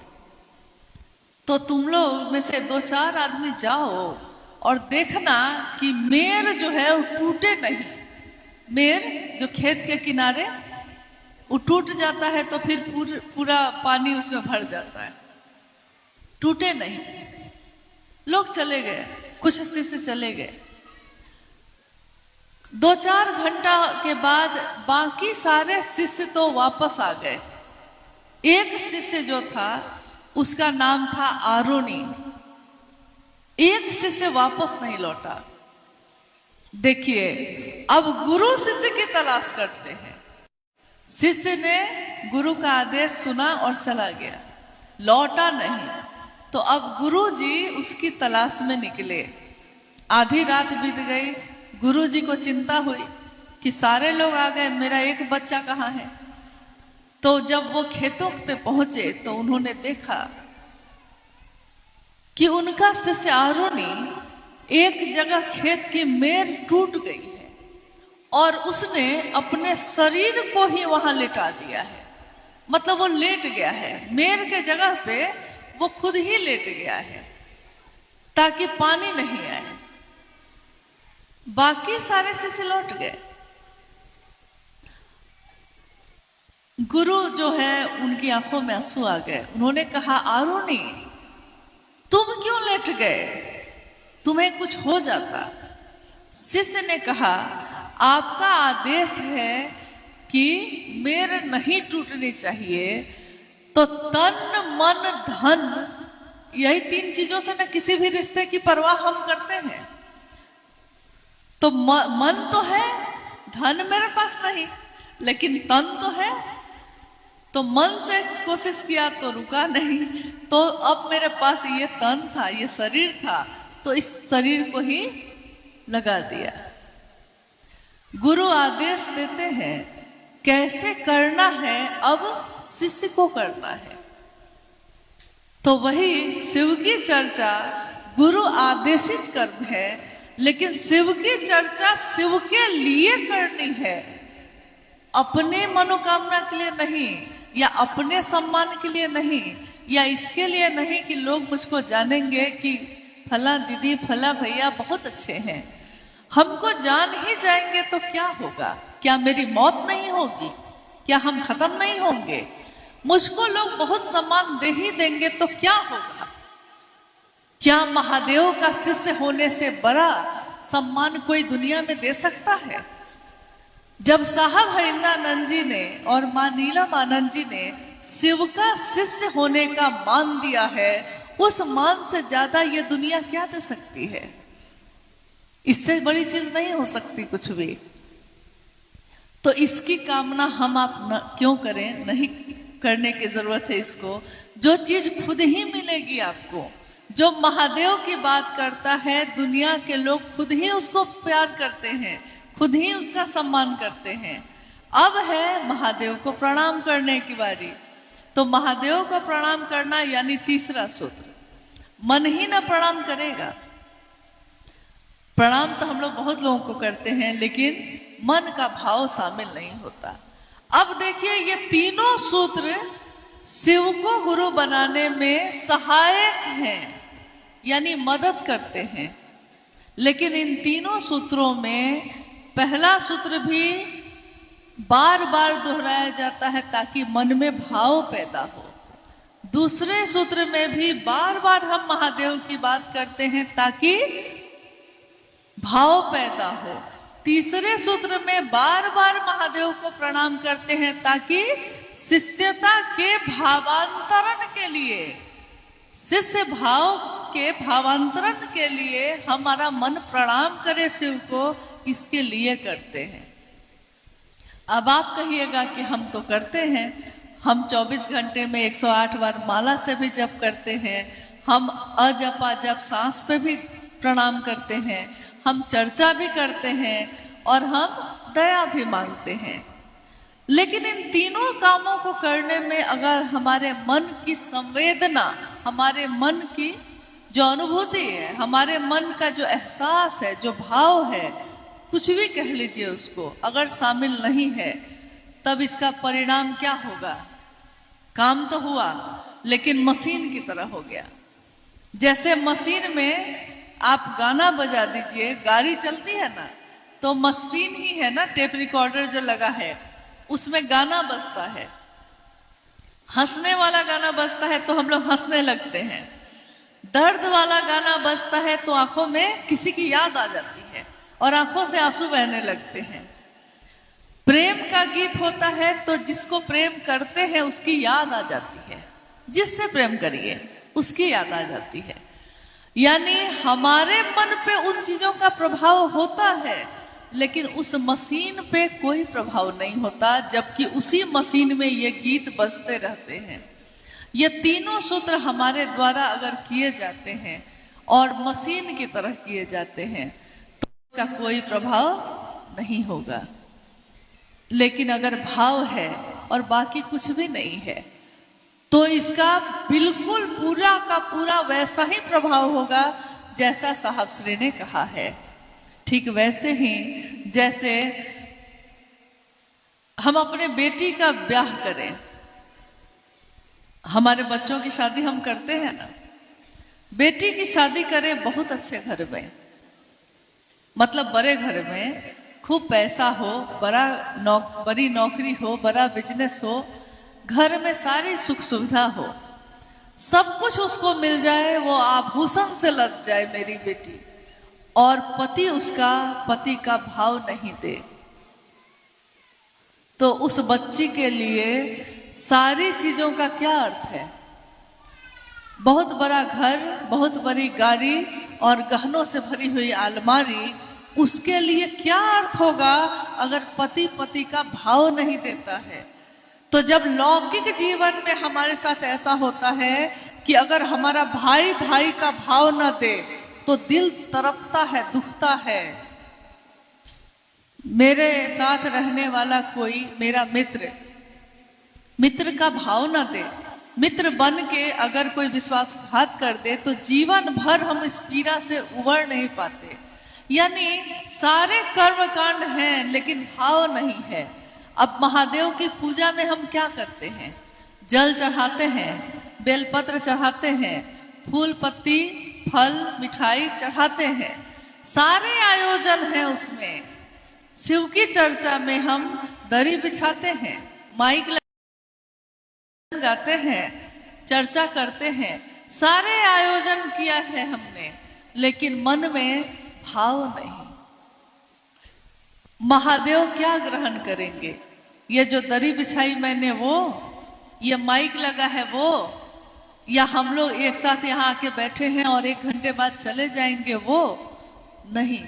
वो तो भाव के भूखे हैं, भाव सत्ता है, और भाव सत्ता से भाव के स्तर पे ही संपर्क हो सकता है, उसके नीचे संपर्क नहीं हो सकता। कोशिश आप कर सकते हैं। एक बहुत बड़ी विधा साहब हरिनानंद जी ने दी, लेकिन क्योंकि हमारा आपका स्वभाव है कि जब तक वो सत्ता शरीर में रहती है हम उसकी कद्र नहीं करते, हम नहीं समझते कि हमको क्या मिल रहा है। आज दुनिया में कितने ऐसे लोग जो शिव का संदेश लेकर या ऐसी कोई बड़ी बात लेकर धरती पे आए, जब तक शरीर में रहे लोग उनकी बात नहीं सुन पाए, ज्यादा लोगों ने उनके बातों को नहीं माना। लेकिन जब वो शरीर से चले गए तब लोग उनके पीछे दौड़े और खोजने लगे, ढूंढने लगे। अब तो वो हवा है, सूक्ष्म है। सूक्ष्म से तो देखिए यहाँ भाव भी सूक्ष्म होते हैं। अभी भाव की बात हम लोग कर रहे थे। भाव दिखाई देता है, पानी का ग्लास दिखाई देता है, लेकिन देने वाले का भाव। किसी के घर में आप जाइए पहली बार, उसने आपका स्वागत किया है, आपके लिए भोजन बनाया है, सब कुछ किया है, लेकिन उसके घर से जब आप निकले हैं तो आपने दूसरे व्यक्ति से कहा है दोबारा इसके यहाँ नहीं आएंगे। क्यों? क्योंकि उसने सब कुछ दिया आपको, लेकिन भाव नहीं दिया। तो आपको ये बात महसूस हो गई। महसूस होता है कि नहीं? ये महसूस होता है ना कि सामने वाले ने भाव नहीं दिया है, तो आपका मन दुखी होता है। और सड़क पे बैठा हुआ कोई व्यक्ति, उससे आपने बात की है और उसने बहुत प्यार से आपको भाव दिया है, उसके पास कुछ नहीं है और उसके पास भोजन नहीं है जो आपको भोजन कराएगा, भाव दिया है, आप उससे बार बार मिलना चाहिएगा। जब लौकिक रिश्ते में हमारा आपका ये लक्षण है, ये आचरण है, तो शिव का शिष्य शिव की बात जब करता है तो उसमें भाव ही तो पैदा होते हैं। और महादेव के लिए भाव ही ना हो तो बाकी चीजों का कोई अर्थ नहीं है। बहुत बार लोग कहते हैं कि कम से कम कोई आयोजन हो तो उसमें 5,000, 10,000, 50,000 लोग होंगे तब ना आयोजन हुआ। लेकिन अगर एक व्यक्ति उसमें खड़ा हो जाए भाव से, इस भाव से, शिष्य भाव से, मेरे गुरु शिव का काम है, हमको करना है, बाकी लोग करेगा कि नहीं करेगा हम नहीं जानते, लेकिन मुझको पता है कि मुझको करना है, तो हम करेंगे कि नहीं करेंगे। एक ही माँ बाप के 5 संतान, 5 संतानों में 4 संतान नहीं करता माँ बाप के लिए कुछ और एक कर रहा है, तो माता पिता के लिए वो संतान ना ज्यादा अच्छा है। एक बार साहब ने कहा कि एक पिता के 2 बच्चे हैं। किसी गुरु भाई ने कहा उनसे कि अमुक गुरु भाई जो है उसको आप बहुत मानते हैं, जबकि वो अच्छा आदमी नहीं है। तो साहब ने कहा कि एक पिता के 2 पुत्र हैं, एक बहुत अच्छा है और एक बहुत बिगड़ा हुआ है। लेकिन पिता जब पानी मांगता है ना, तो वो जो बिगड़ा हुआ है पानी लाकर वही दे रहा है, जो बहुत अच्छा है लेकिन पानी नहीं दे रहा। तो पिता के लिए कौन अच्छा है भाई? वही ना। हाँ, उसका परिमार्जन हो जाए, उसमें सुधार हो जाए, उसकी कोशिश करनी है हमको आपको। तो हमारे आपके जीवन में ये सौभाग्य है कि ये संदेश हमारे पास आया कि शिव मेरे गुरु हो सकते हैं और हम दूसरों तक ये बात पहुंचा सकते हैं। ये जो धरती है तमिलनाडु की, चेन्नई, भारत देश में 4 महानगर हैं। उन 4 महानगरों में एक है महानगर। ये महानगर का अर्थ क्या होता है? जिसको बहुत नगर को मिला के बनाया गया है। नहीं, एक नगर नहीं, एक शहर नहीं, बहुत सारे नगर को मिला के महानगर बना है। तो इस महानगर में महादेव की बात उतनी ही सुंदर होनी चाहिए जितना ये सुंदर खुद है, ये स्थान है। क्योंकि इस स्थान पे महादेव की पूजा तो बहुत होती रही है, आज भी होती है। महादेव के परिवार में जो जाने जाते हैं, भगवान कार्तिकेय, भगवान गणेश, माँ पार्वती, सबकी पूजा, संपूर्ण शिव परिवार की पूजा दक्षिण भारत के सभी जगहों पे होती आई है। और बड़े बड़े संत भी हुए, शिव के शिष्य भी हुए। संत और ऋषि और साधुओं की लंबी श्रृंखला है। आदि शंकराचार्य का नाम आपने सुना होगा, यहीं की धरती के, और उनका संदेश जो है असंख्य संदेश है। और एक है जिसमें उन्होंने कहा है शिव के लिए, साहब की चर्चाओं में आपने सुना होगा इसको, कि एक वट वृक्ष के नीचे एक युवा गुरु बैठे हैं और उनके सामने, उनके चारों तरफ उनके शिष्य बैठे हैं। गुरु युवा है, यानी जवान है, और शिष्य जो बैठे हैं चारों तरफ वो वृद्ध हैं, बुजुर्ग हैं, बूढ़े हैं, वृद्ध हैं। गुरु भी मौन है और शिष्य भी मौन है, यानी गुरु भी चुप है, शिष्य भी चुप है। लेकिन इस मौन में ही शिष्यों के मन के संशय का नाश हो रहा है, विनष्ट हो रहा है। वो जो भी उसके मन में शंका है, संशय है, वो अपने आप, गुरु मौन है, कुछ नहीं बोल रहे, अपने आप वो नष्ट हो रहा है। यहीं के एक संत हुए 5वीं शताब्दी के, संत तिरुमूलर। संत तिरुमूलर कहते हैं कि जटाजूट और गंगा को धारित करने वाले ईश्वर गुरु के रूप में प्रकट होकर हम सभी के दुखों का नाश करते हैं, ऐसा मेरे गुरु नंदीश्वर ने मुझको कहा है।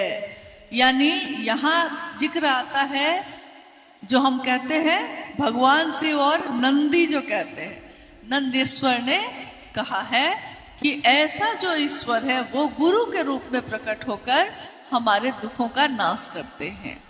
5वीं शताब्दी से लेकर 10वीं शताब्दी तक दक्षिण भारत में असंख्य संत हुए और शिव के पथ पे चलने वाले, शैव मत को मानने वाले कितने लोग आए। उन्होंने शिव की स्थापना जो थी ही पुनर्स्थापना भी की, लेकिन विशेष लोगों तक ही रह गया। पहली बार ऐसा हुआ कि एक शिव के शिष्य साहब हरिंदरानंद जी जो इस धरती पे आए, उन्होंने कहा हर व्यक्ति परमात्म पथ का पथिक हो सकता है। कोई भी स्त्री, कोई भी पुरुष, कोई अमीर हो, कोई गरीब हो, कोई किसी भी जाति, किसी भी धर्म, किसी भी वर्ण संप्रदाय का हो, शिव को अपना गुरु बना सकता है और दूसरों को भी इस रास्ते पे चलने के लिए प्रेरित कर सकता है। पहली बार कोई ऐसा रास्ता जिस पे हर व्यक्ति चल सकता है, और हम आप चल रहे हैं। अब शिव की चर्चा क्या है, क्योंकि इसको बहुत अगर समझे बिना हम लगातार किए जा रहे हैं और कह रहे हैं कि इसका परिणाम क्यों नहीं हो रहा है, तो हमको अपनी तरफ भी देखना होगा कि क्यों नहीं हो रहा है। बाकी सारे आयोजन जो भी हम अपने जीवन में करते हैं वो आपका अपना मामला है, वो आप अपनी रुचि के अनुसार करते हैं। आपको जिसमें आस्था है, आपको जिसमें विश्वास है, उसके अनुसार करते हैं आप। लेकिन शिव की चर्चा शिव के लिए करनी है और किसके अनुसार करनी है? जिन्होंने ये संदेश दिया है। इसमें हम अपनी भावना या अपने अनुसार नहीं मिला सकते। उन्होंने साफ कहा है कि शिव को गुरु बनाकर शिव की बात करना है, 3 सूत्र करना है, इसके अलावा और कुछ उन्होंने नहीं कहा। लोगों ने पूछा साहब से कि हम तस्वीर लगाएं कि नहीं, हम प्रसाद चढ़ाएं कि नहीं। बहुत लोग तस्वीर लगाते हैं, प्रसाद भी चढ़ाते हैं। भजन करें कि नहीं, भजन ज्यादा हो कि चर्चा कम, चर्चा ज्यादा हो कि भजन कम, जैसी बहुत सारी चीजें। हम रुद्राक्ष की माला पहने कि नहीं पहने, हम कंगन 12 दाना का पहनते हैं, टूट जाता है, फिर गुथवा के पहने कि नहीं पहने, छोटी छोटी बहुत सारी बातें। साहब हरिंदानंद जी ने कहा, मेरे गुरु शिव ने मुझसे कहा है कि जो तुम करते हो वो दूसरों को करने के लिए कहना, इसके सिवा मेरे गुरु ने कुछ नहीं कहा। तो जो मेरे गुरु ने कहा है उतना भर मैंने आपको कहा। अब इसके बाद आप क्या करेंगे, कैसे करेंगे? किसी को चाय पिला के महादेव का शिष्य बनाइएगा, कि किसी को भैया दीदी कह के बनाइएगा, कि किसी को भोजन करके बनाइएगा, ये अब आपका विषय है।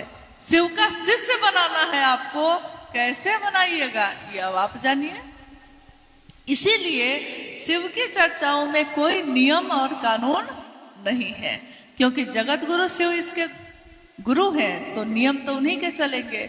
और जगत गुरु शिव किसी पे कोई नियम नहीं बना सकते, क्योंकि जगत के हर व्यक्ति के लिए वो उपलब्ध हैं। वो नहीं कह सकते कि हम तुम्हारे गुरु हैं और तुम्हारे नहीं होंगे। तो आइए हम लोग इस पे बात करते हैं कि अगर कोई जिज्ञासा आपके तरफ से आई है। लेकिन अभी जो लगातार हम लोगों ने बात की 3 सूत्रों पे या शिव की चर्चा पे, वो इसलिए की कि बिना समझे हम लगातार किए जा रहे हैं। ये कथा का आयोजन नहीं है। शिव की चर्चा बिल्कुल अलग है बाकी सभी चीजों से। इसमें गुरु शिव है, बाकी यहाँ कोई विद्वान या गुरु नहीं है। हम भी शिव के शिष्य हैं और आप भी शिव के शिष्य हैं। कोई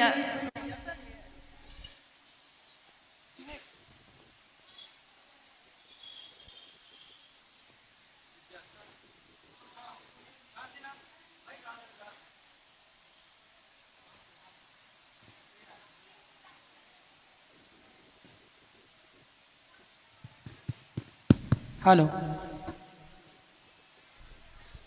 जिज्ञासा है चेन्नई में शिव गुरु कार्य को तेजी से करने का उपाय बताया जाए।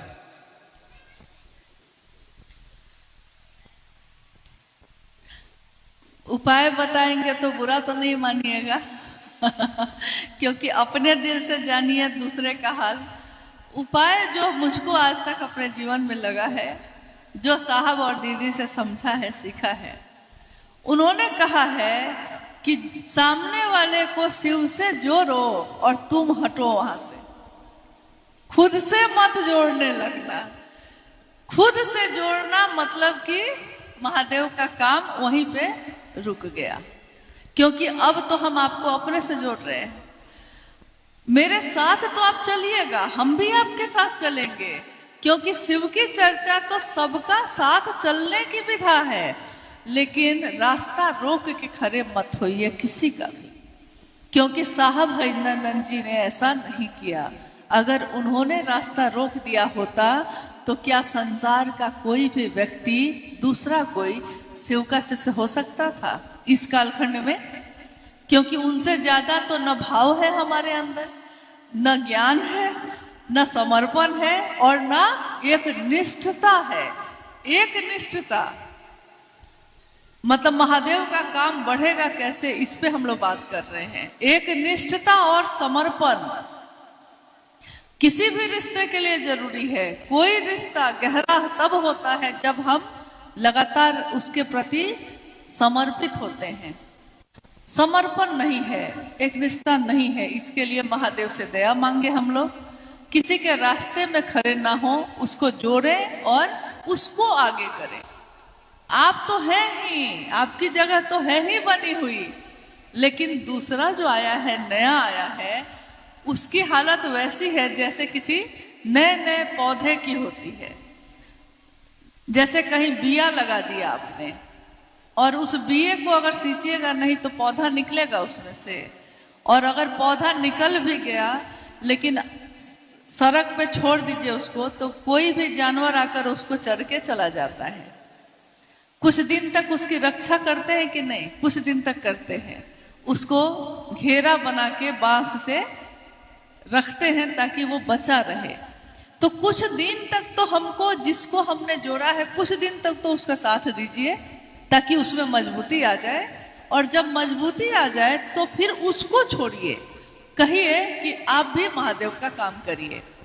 लेकिन अगर हम यही कहते रह जाएंगे कि हम कहेंगे तब चर्चा होगी, हम आएंगे तब हरा बोला शुरू होगा, हमसे बिना पूछे चर्चा कैसे रख दिया, ये तो साहब और दीदी ने नहीं किया, तो ये है आध्यात्मिक अपराध और इसकी क्षमा महादेव के पास भी नहीं है। गुरु उस बात को क्षमा नहीं कर सकते जिसके कारण कोई व्यक्ति मेरी बोली से या मेरे कृत्य से उनके तरफ चलने से रुक गया है। क्षमा जिसे कर सके न तुम भी, हो जाए कोई ऐसी भूल, ऐसी भूल हमसे आपसे ना हो जाए जिसकी क्षमा महादेव भी ना कर सके। बस इतना ही भर करना है, इतने से ही काम बहुत बढ़ जाएगा। और मुझको लगता है कि जितने लोग हम लोग अभी बैठे हैं उतने लोग बहुत हैं महादेव की बात को बढ़ाने के लिए।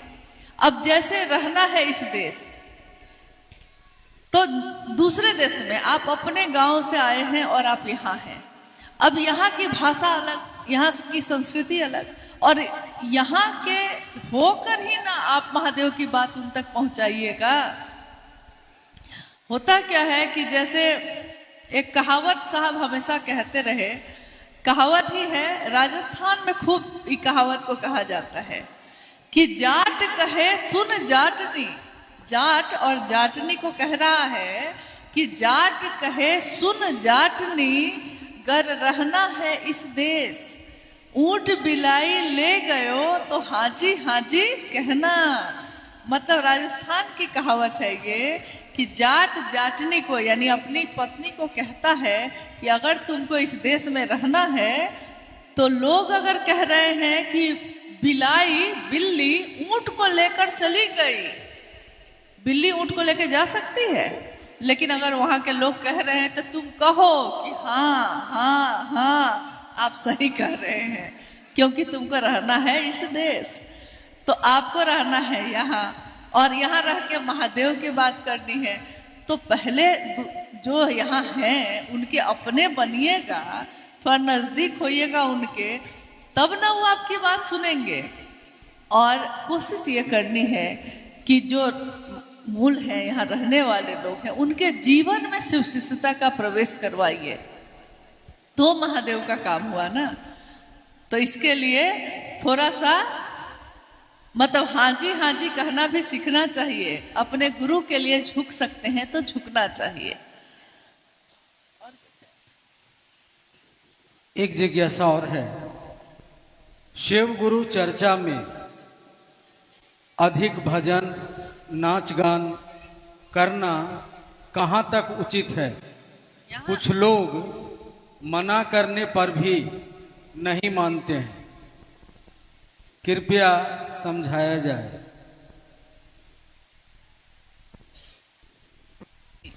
यहाँ भी हो रहा है।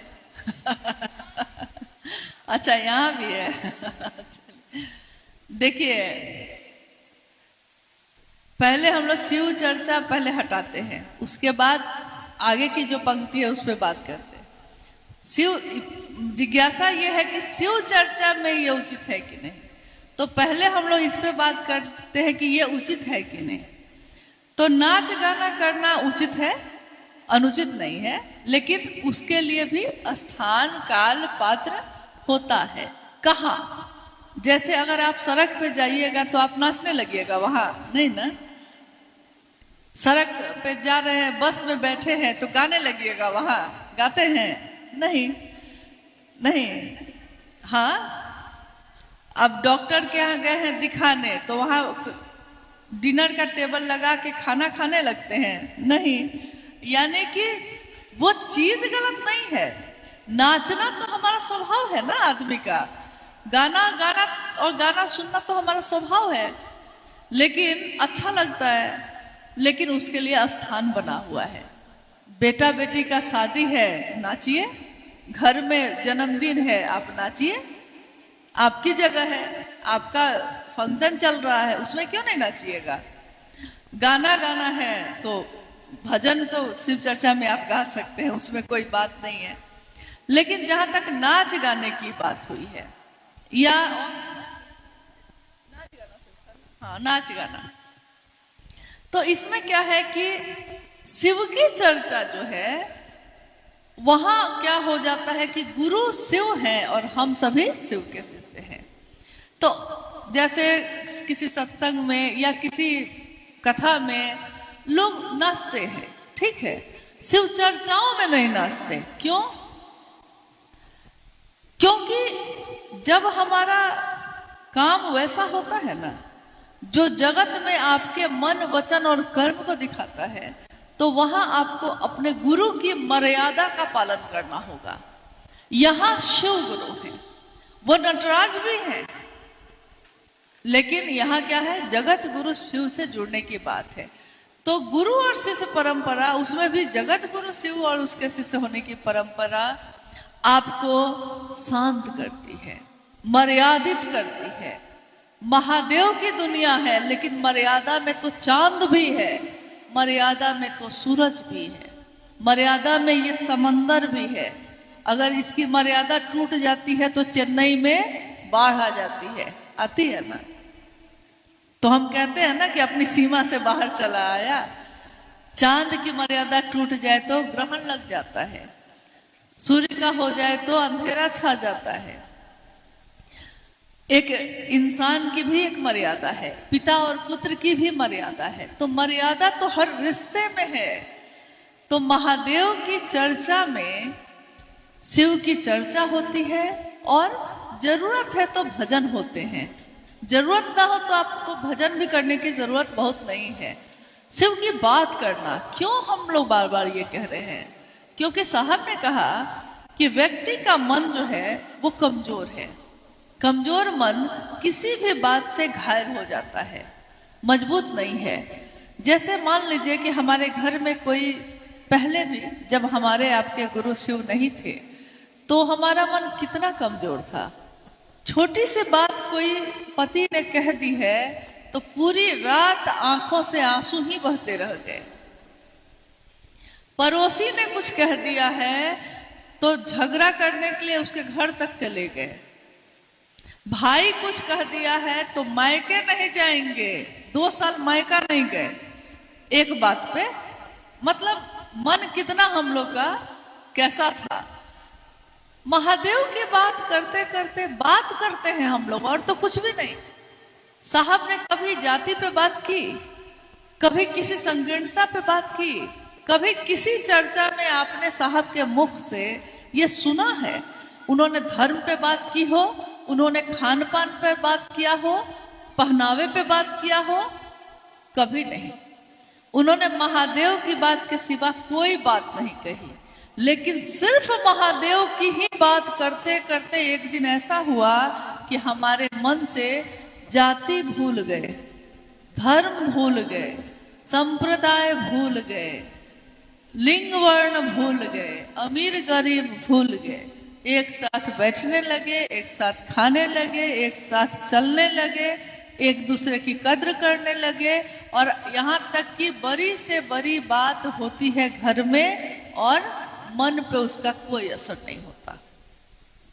जैसे ही लगता है कि अब रोएंगे कि उसी समय कहीं ना कहीं से कोई ना कोई आके कह देता है कि चलिए महादेव की चर्चा में। या कोई ऐसा व्यक्ति मिल जाता है जिसको देखते लगता है कि अरे महादेव की बात कर लेते हैं। जैसे ही महादेव की बात शुरू करते हैं हम भूल जाते हैं कि अभी अभी घर में क्या हुआ था। और जब लौट के आते हैं तो सोचते हैं कि कितना मामूली बात तो थी, कौन सी बड़ी बात थी जिसके लिए झगड़ा करें, कौन सी बड़ी बात थी जिसके लिए रोए। ये आंखों के आंसू अब इतने कीमती हैं कि हर बात पे हम लोग नहीं बहाते, नहीं। यानी मन मजबूत हुआ, महादेव की बात करने से मन मजबूत हुआ। ये एक ऐसी विधा है, एक ऐसा तरीका है जो हमारे मन को मजबूत करता है।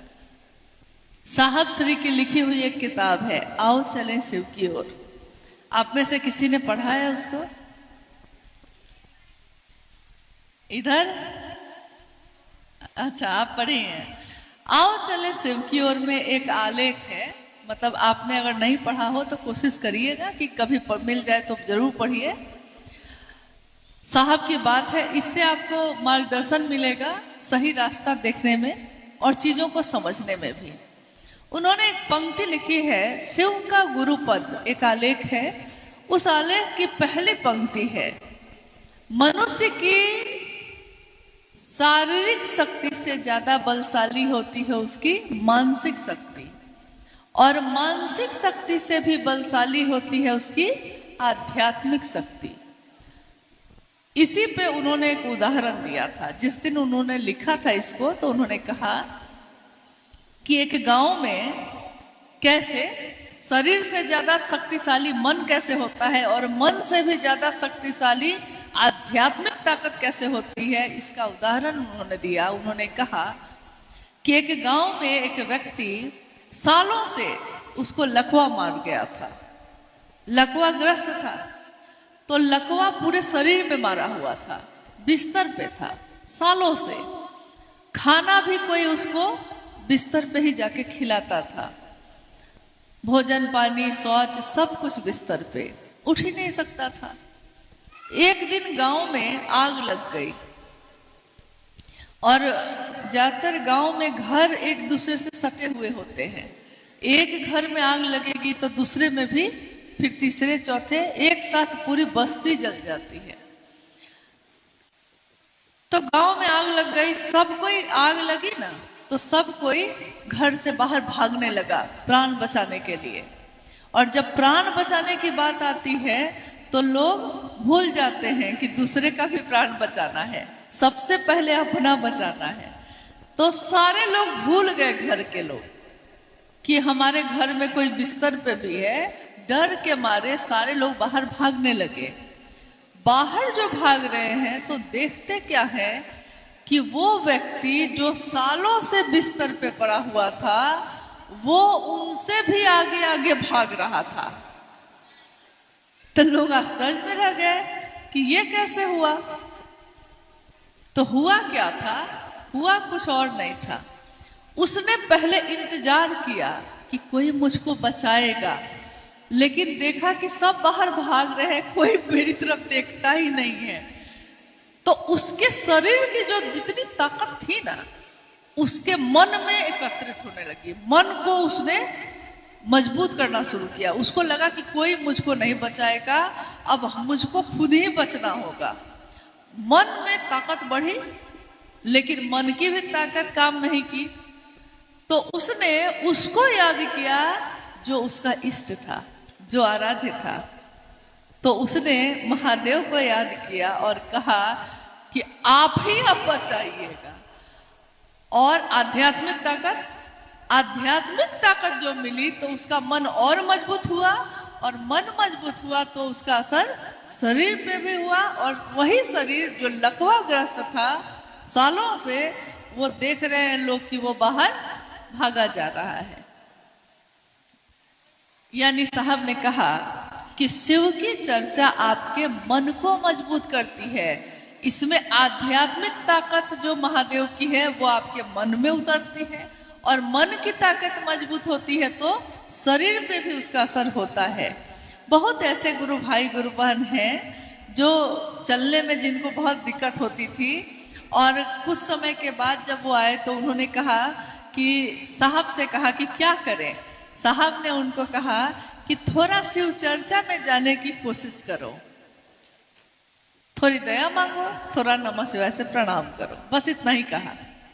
और इतने ही काम से उसका मन इतना मजबूत हुआ कि वही जो शरीर पड़ा रहता था बिस्तर पे, चर्चा के कारण कि हमको जाना है, वो व्यक्ति उसका पैर ठीक भी हुआ, वो जा भी रहा है आज।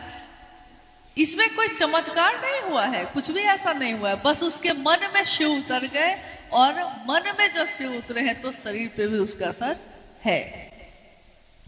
जैसे हमारे जीवन में होता है, आप लोगों को देर हो रही है, लेकिन जैसे हमारे जीवन में होता है, आपको बुखार लगा हुआ है, सुबह से आप बिस्तर पे हैं, घर के लोग कह रहे हैं कि खाना कैसे बनेगा, आप कह रहे हैं कि हमसे तो नहीं बनेगा क्योंकि हम बहुत बीमार हैं।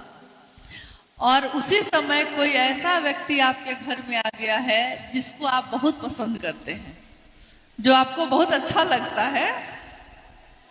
अब वो आया है आपको देखने कि सुने हैं कि बीमार है आप। अरे नहीं भैया, बीमार तो है, लेकिन बैठिए ना, आपके लिए चाय बनाते हैं अभी। तो वो कहेगा नहीं नहीं दीदी, आप बीमार हैं, आप कैसे चाय बनाइएगा, आप लेटे रहिए, हम तो आपको देखने आए हैं। भैया बुखार तो लगा हुआ है, लेकिन आप आए हैं तो पानी भी नहीं पिलाएंगे।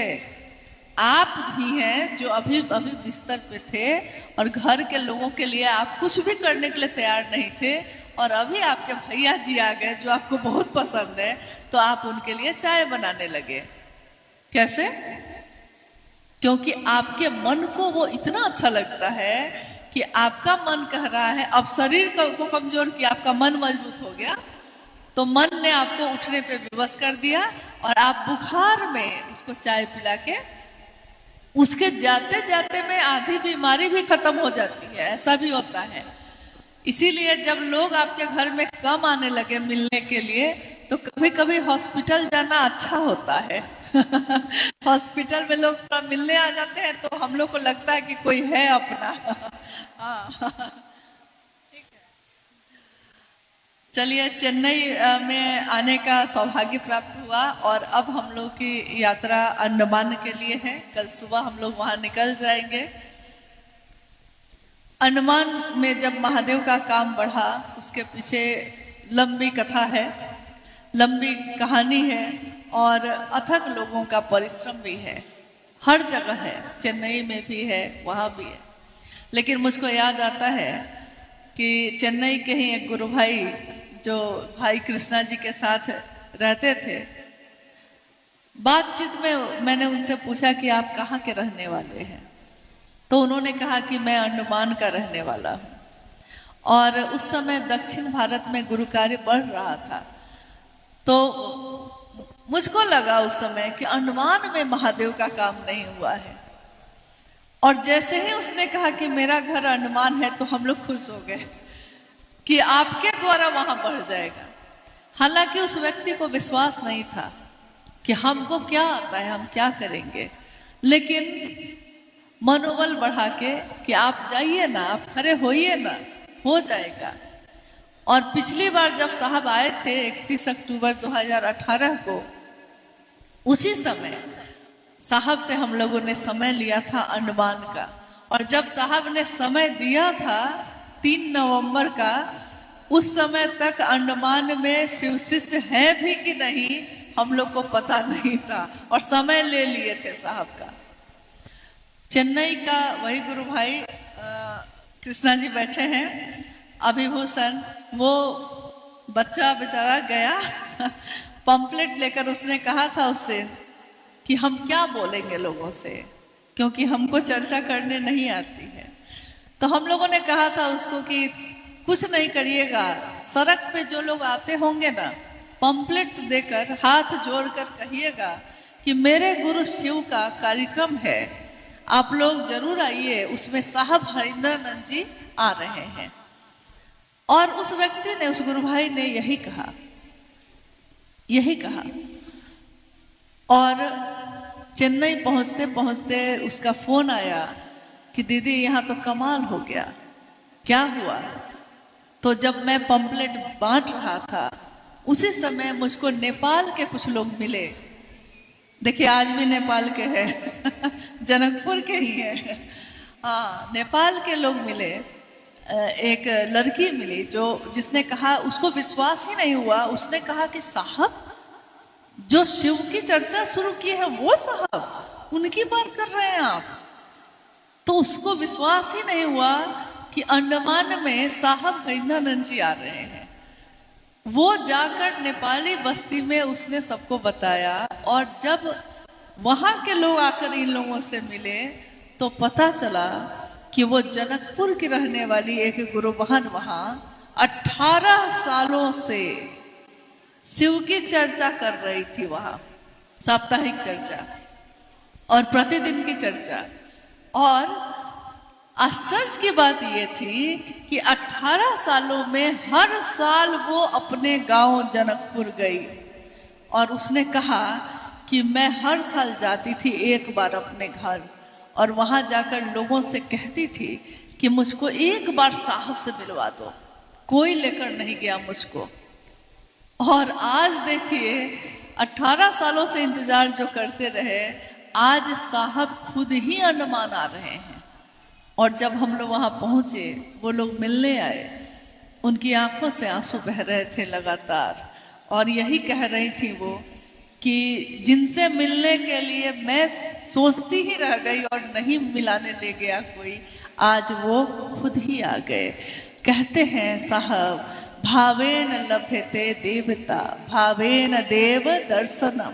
भाव अगर दर्शन का हो तो कौन आपको दर्शन नहीं देता है। भाव तो जगे जरा, महादेव का ध्यान तो हो जाए जरा। महादेव के लिए भी अगर ये भाव हो जाए तो महादेव का भी दर्शन होता है। सहज प्रेम से ही परमात्मा भी लभ्य होते हैं। तो उसी धरती पे फिर से जाने का सौभाग्य कल हम लोग का हो रहा है।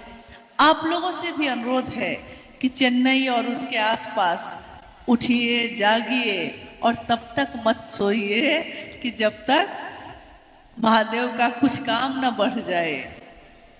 सपना देखना अच्छी बात है, लेकिन सपना वो देखिए जो आपको सोने नहीं दे, जो आपको जगा दे। जागा जागा महादेव सिर्फ बोली में नहीं हो। महादेव का काम तब होगा जब महादेव का झंडा हर जगह पे लहराता दिखे। शिव के शिष्यों को इतने ही से खुशी होती है। मेरे महादेव का नाम लिया किसी ने, हमारा लगता है कि उसी में सारा जीवन खिल गया। सारी बगिया में फूल खिले हैं नहीं, लेकिन एक तू ना मिला, सारी दुनिया मिली भी तो क्या है। मेरा दिल ना खिला, सारी बगिया खिली है तो क्या है।